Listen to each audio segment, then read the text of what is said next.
Hi, Kevin Tharp here, and what we're doing is we are dealing with the floating, and this follows up on the positioning. So what I want to do here first is change that to floating so we know what exercise it is. And in the basics exercise, what we did is we applied properties of float right to each of these four boxes. Each of those four boxes is a div that we applied the float property to. So each of them has their own div and their own ID, and we've applied the styles. We gave them a background color, a height, a width, and a float right in order to do this. Now the last thing that we did before we left is that we put a clear on this footer, because prior to that clear the footer had floated up as well. So once you have a floating element, everything that it will come floating up next to it. And so by putting that clear on there, what we did is we stopped this element from floating up next to it, and so that made a stop to this. So I'm going to go ahead and walk this backwards. I'm going to clear that float off again, and then you notice it pops back up. And then what I'm going to do is I'm going to clear the float on box 4, and then I'm going to walk all the way back. And you notice when I clear that on box 4, all of a sudden this blue background that belongs to the div with the ID of main shows back up, whereas before I took that off, when the float was still right on box 4, that had disappeared. You cannot see that content for that main ID. Now the main ID is, the content of it is these four other divs, but that has collapsed. If we were to take the color off of these different boxes, we wouldn't be able to see, like I'll go ahead and comment out the color for box 1, and if you do that, then that clears that off, but you'll notice that that blue isn't back there. This blue that's in that first part actually belongs to the footer, and that's sitting up in there. So we have this main div back there, but it's not visible. So what we want to do is we want to explore why that's going on. And let me clear those comments out. And that's a good way to test, by the way, what's going on with one element at a time. If you want to test something to see if it's doing what you think it's doing, you can comment that one element out without deleting it, and then it's still there in case it's not doing it. So that's a good testing procedure. So what I want to do again is we've got the footer clear taken off, and then we're going to walk backwards with these floats. And as soon as that happens, as soon as this box 4 returns to normal document flow, then the content or the container around it goes back and reestablishes its presence, because it's not able to collapse into the page. Now if I broaden this out so that that box can go up all the way, you'll notice that that blue is still there, but only for the level of this box 4. So what that div of main is doing is it is expanding and contracting in order to fill the space for those elements of that box, the content elements within it that stay within the normal document flow. So I'm going to go ahead and clear the rest of these out and show you what happens. So we clear off all the floats, and this is the normal document flow. Now when I go back into the live view, you'll notice that there's also a line there. That's because we haven't got a reset style sheet on here.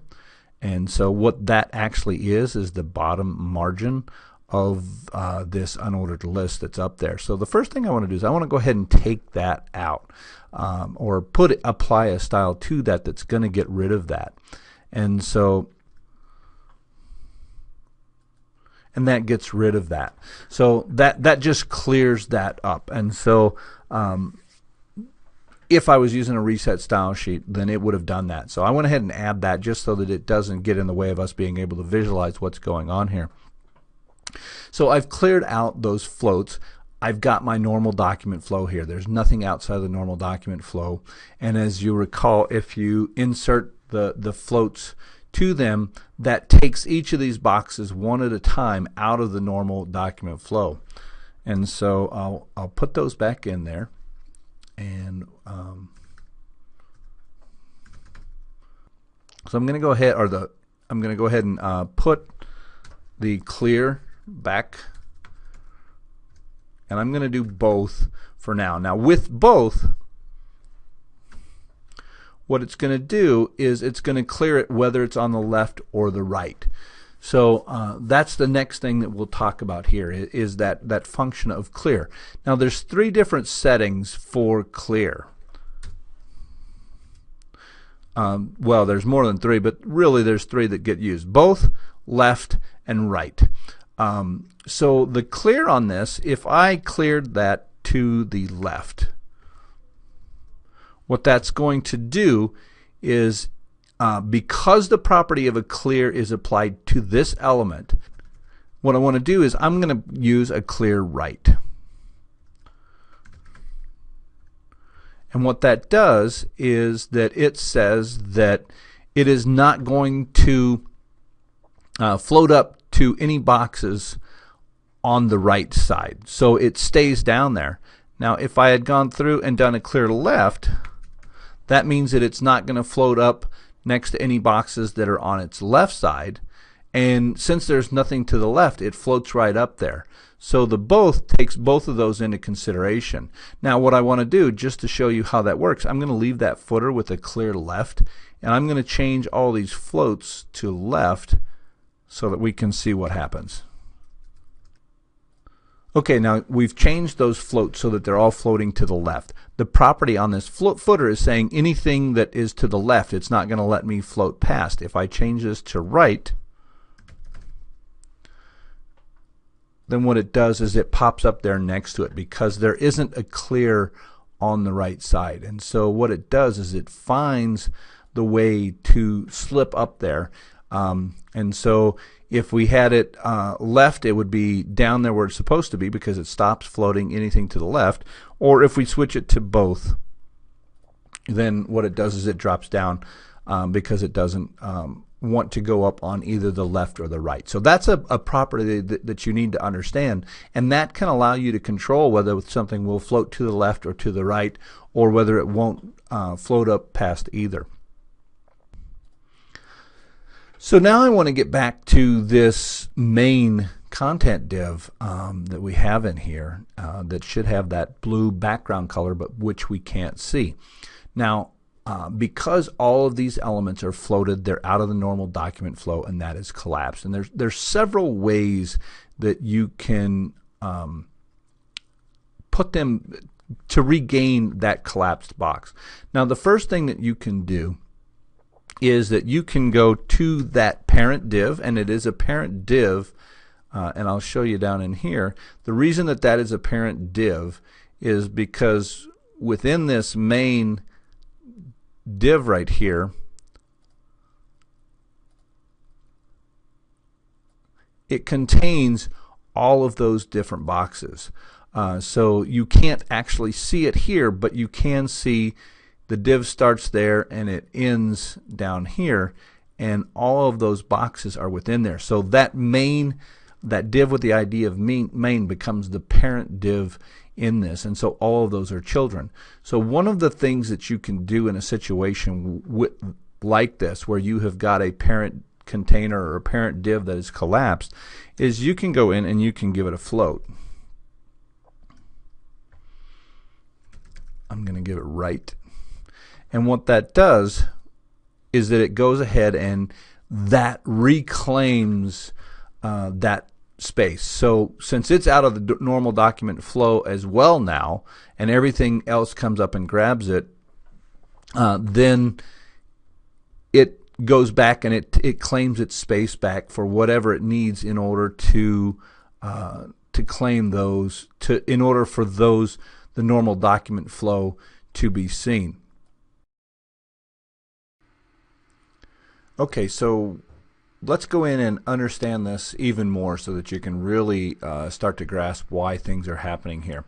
So we've got this main div, we've got these boxes floating within it, and we have that main div floating over to the left. Now if I change that to right, what you'll see is that this is floating within a space. Now those boxes are floating within the main div, and that main div is floating within this space. Now it's not going up past here, and the reason it's not going up past there is because this header, which is what this section right here is, that header is not floating. If we add a float to that, and let's go ahead and float that left, then all of a sudden you notice that that pops up there next to there. So the only reason it appeared like it was in the normal flow is because it wasn't able to float up any further. So let's go ahead and take that off of there and get back to where we were. So we've got our main div, or our div with the idea of main, floating around in this space. It can't go up above here because there isn't a float there, and so it's not able to move up past there. This isn't coming up past it because there's the clear on it. So that's an important set of things to understand. A clear won't allow something to go up past a float, and a float won't go up past something that's not floating. So we've got this problem of we've got this space here, and it throws in this weird white space that there is nothing in because it's out of the normal document flow, but this other isn't coming up and taking it. So what can we do to affect that? Well, one of the things that we can do is give it a width of 100%. And what that does is it tells that section to go in and claim the entire width of that box. And so you noticed it floated back, or 100% of the width of what is available to it. In other words, the containing div, or the containing parent element that is around that. And it happens to be that the containing element of that main is actually the body. And so one of the things that a lot of people do is that they will go ahead and they will use containing divs in order to set the size of their page. So it's real common for people to come inside of just inside the body and create a div with an ID of either wrapper or container, and then they'll close that right before the closing body tag. So that would then contain really all of the visible elements of the page. And what that allows you to do is to apply rules to that, such as making it, giving it a positioning. And when you give that a positioning, like a positioning of relative with no properties, what that does is it creates sort of like an aquarium that contains this. And you can do these in different places within the page. And that gives you the ability to float any of the elements inside of it, and they will stay inside of that area.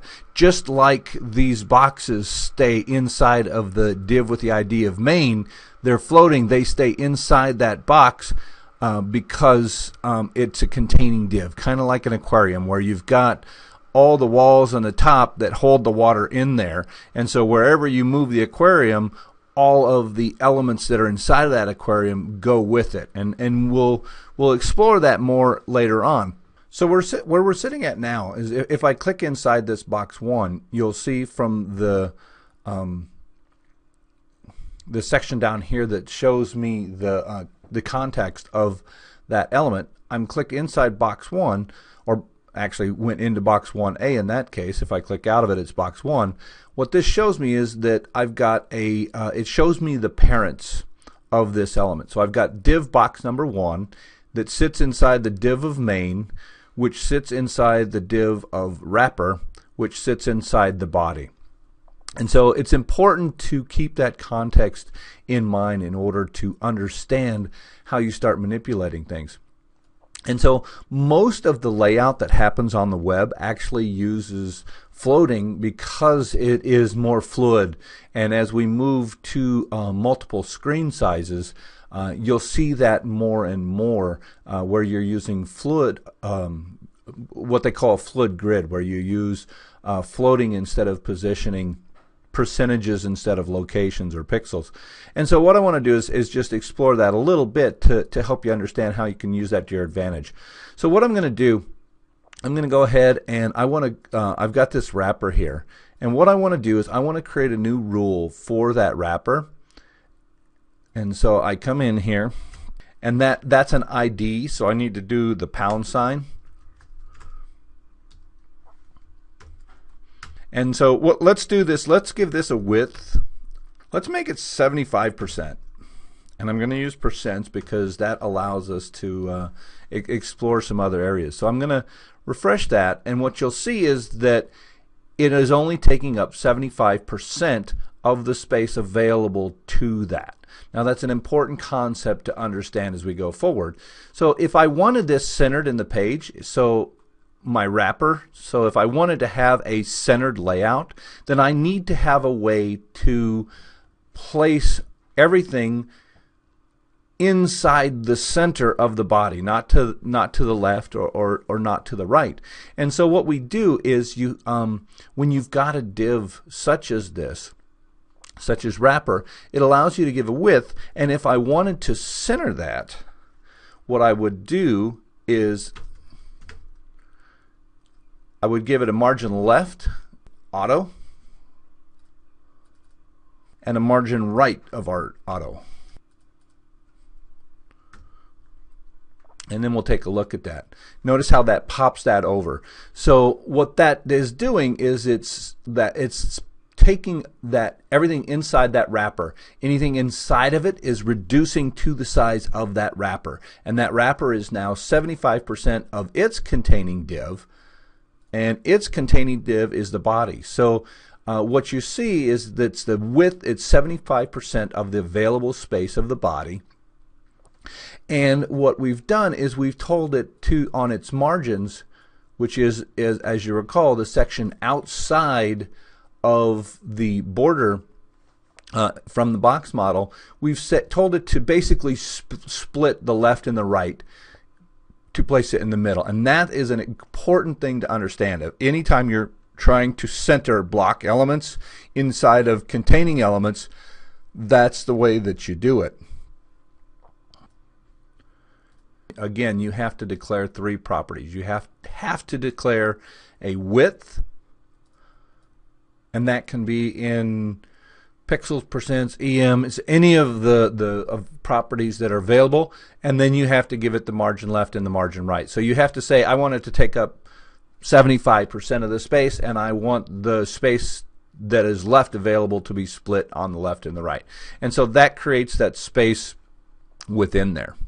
So now let's go back and visit that div with the ID of main, and let's take out that width property. What I'm going to do on these boxes, I'm going to switch them from widths in pixels to, I'm going to go ahead and switch those to 25%. And I'm going to change them all to 25, or actually I'm going to change them to 20%. So that's box 2. I'm going to do the same thing for box 1, 3, and 4.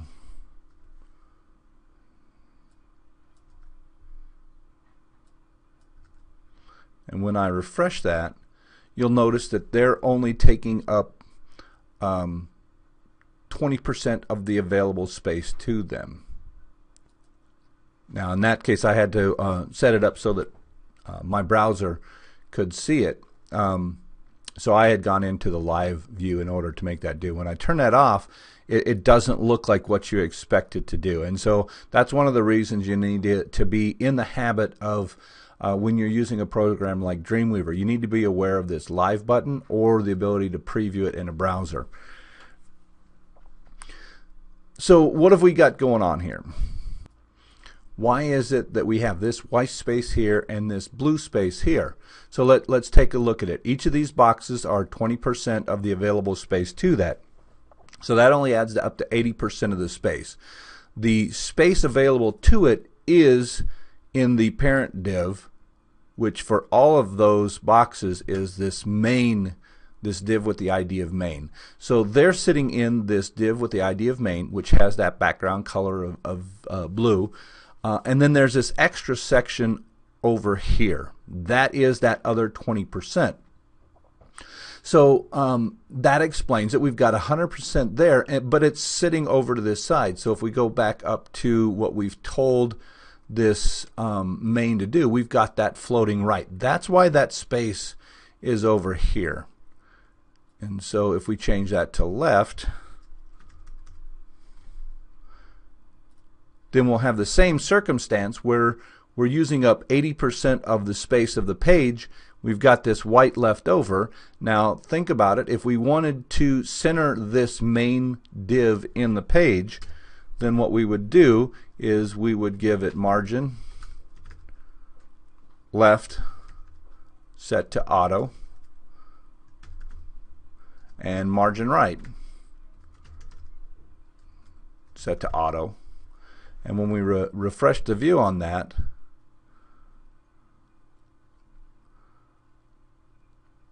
the reason it doesn't work is we haven't set a width. So let's go ahead and go in, and we will set the width at 80%, and we want to go ahead and take off that float because you don't need that float when you're doing this. And that brings it in the middle, but by taking that float off, you notice you also lost that 20%. Now let's go ahead and get rid of that extra space that's putting the extra white in here, that 20% that is there, because as you recall, we've got each of these is 20%. Let's go ahead and make those 25% so that they take up, between the four of them, they take up the full 100% space that is available. So when I refresh that, now we're back to the full width of the main box, which as you recall is 80% of the wrapper, which is the containing div. If we wanted to move this whole section up next to this header, how would we do that? We would do that by going into the header and adding a float.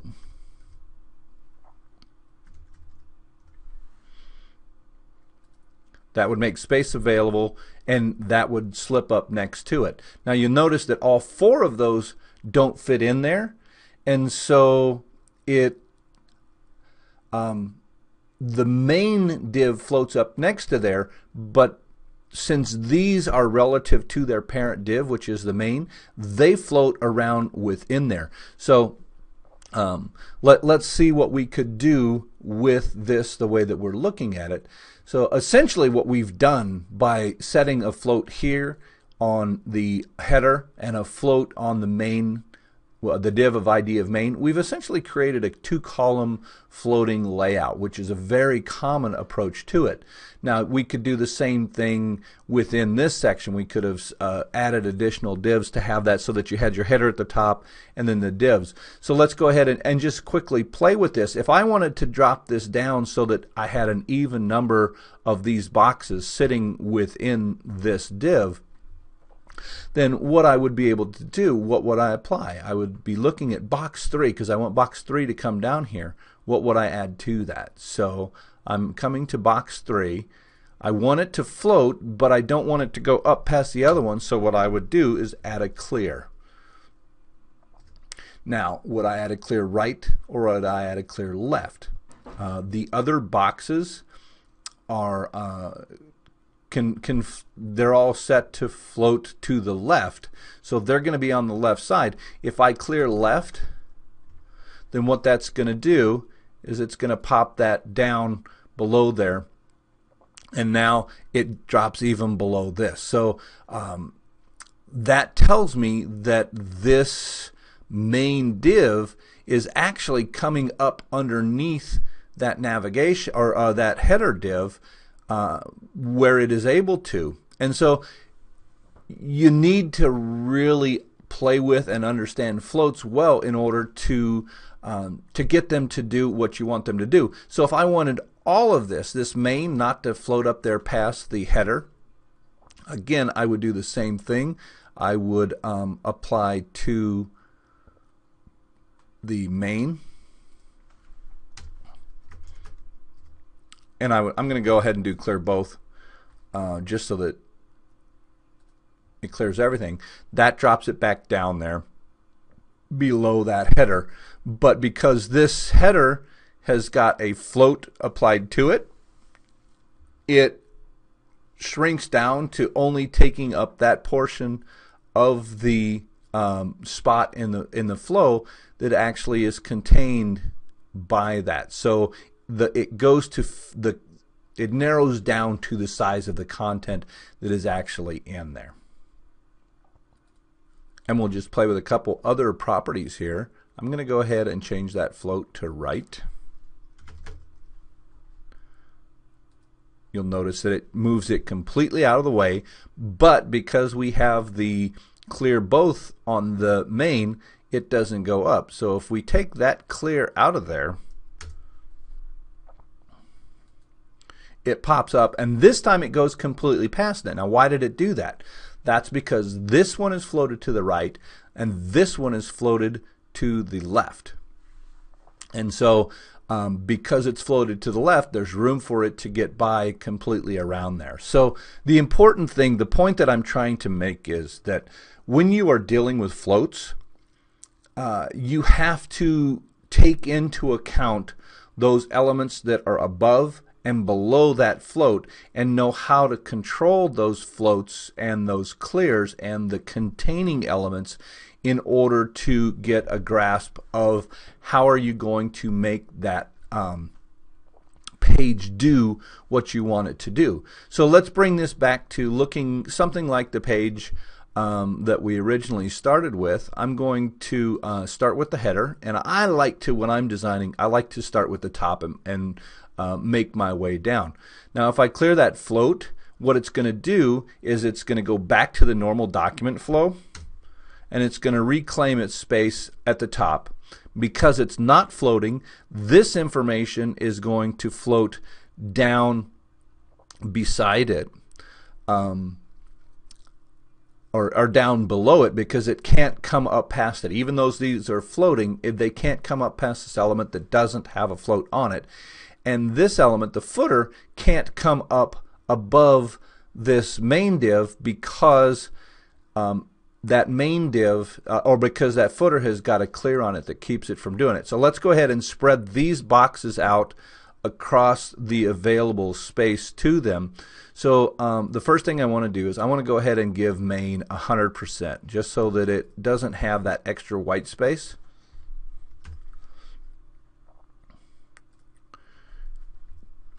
And what I'm going to do is I'm going to take the clear off of number 3.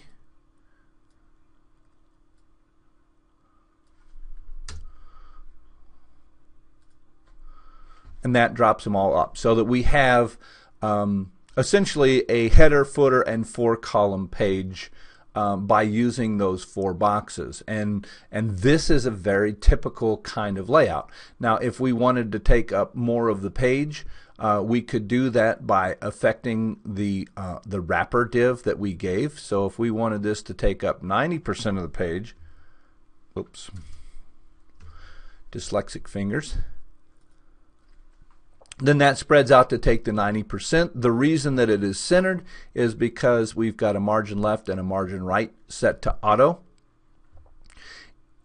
And so there we have the typical way that you use floats. Now you're not always going to want to reclaim this main here. So what are some other ways that we can stop elements from floating up and regain normal flow? So let's go in and look at other ways that we can regain the normal flow of things. The first thing I want to do is I want to take these properties off of my main ID. And right now that doesn't do anything, just simply because the boxes that are inside of it are each taking up 25% of the available space. So that's going to add up to the 100%. What I want to do is let's just let's take those widths back off. Let's change those to 20%. So we're going to change the width back to 20% so that we've got that extra space to play with that has been causing us grief. So I'm going to change those all back to 20%.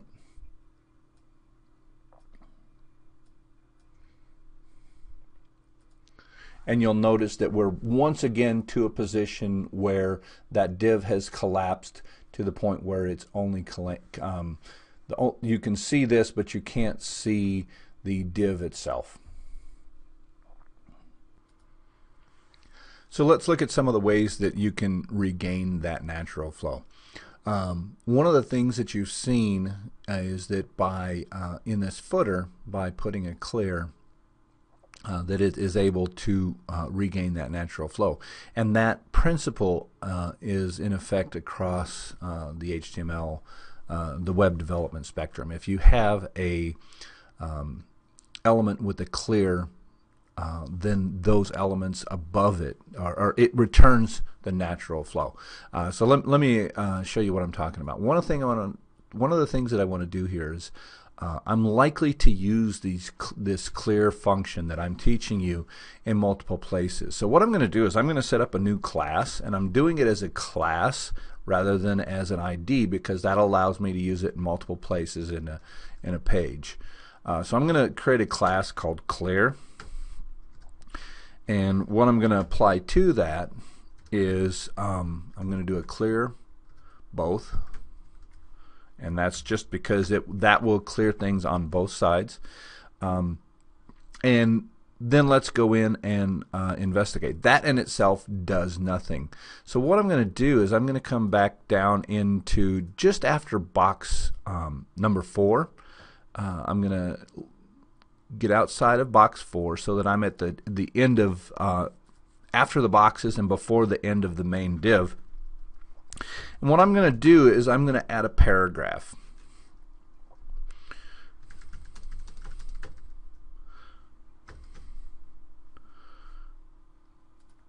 And when I just do the paragraph, there's two things that you see happen. One is that it popped up to the side and it introduced this white line. So we'll deal with this popping up to the side first. That's because it hasn't cleared. So what we want to do is, if you recall, we just added that class of clear. So if I go into that paragraph that I've just added, and I set it up with the class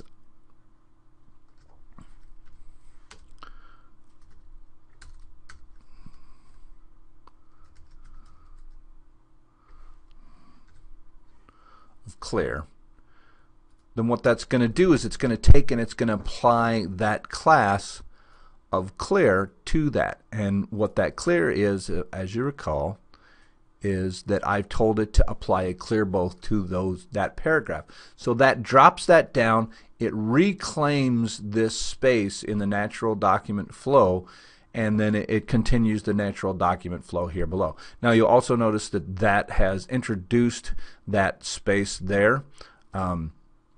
That is being picked up. That is actually the margin for that paragraph.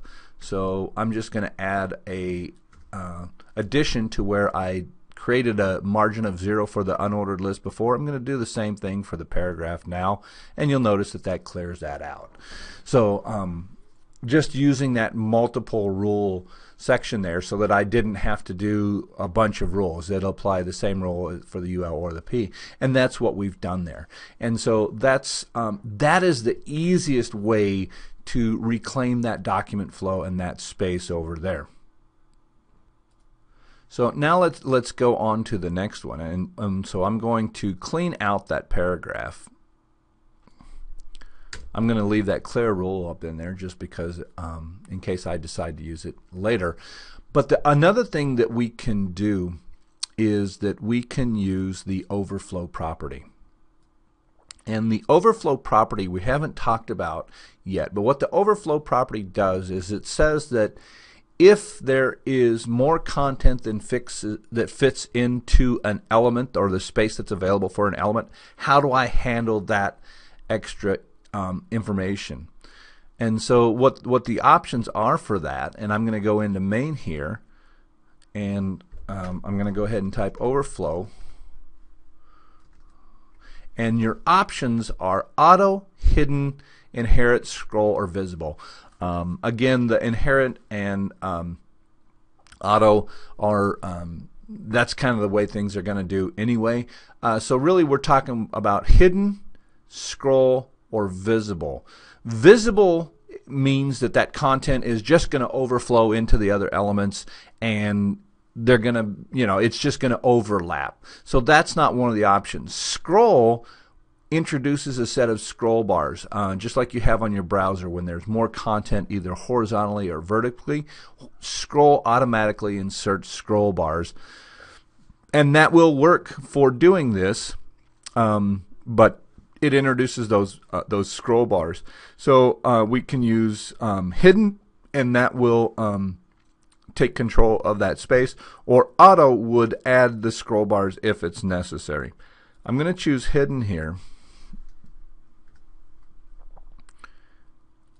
and then what you see is that goes ahead and it reclaims that property, because what you're doing is saying, hey, let me take back all of my space.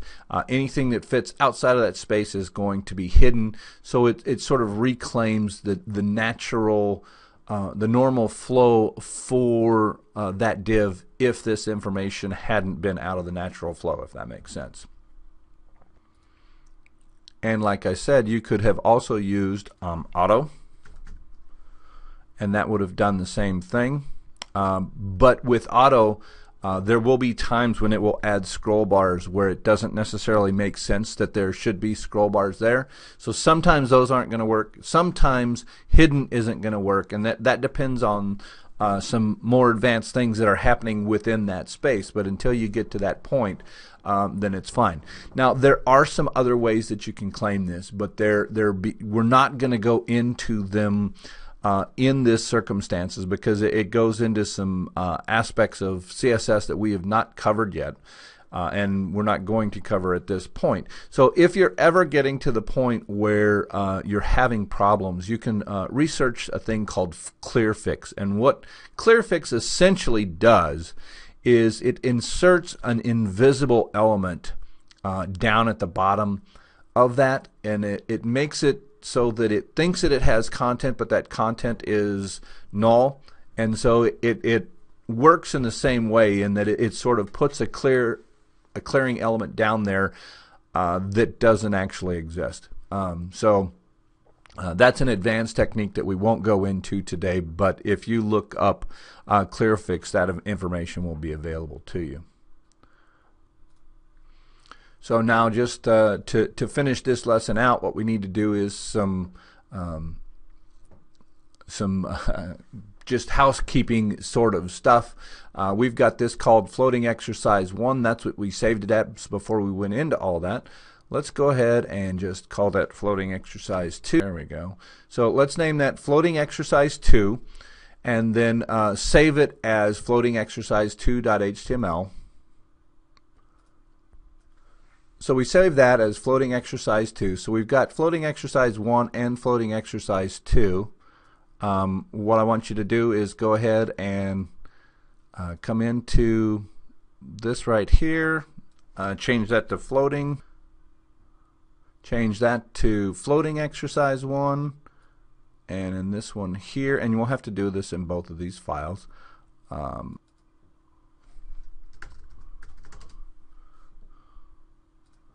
Go ahead and select those, link floating exercise 1 to floating exercise 1, and floating exercise 2 to floating exercise 2, and save those. Make a link to those from your exercises page.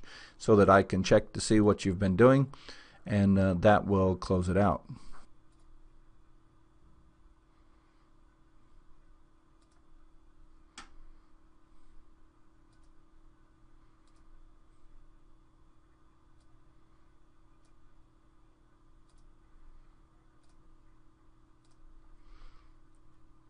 And I just do that in both of them.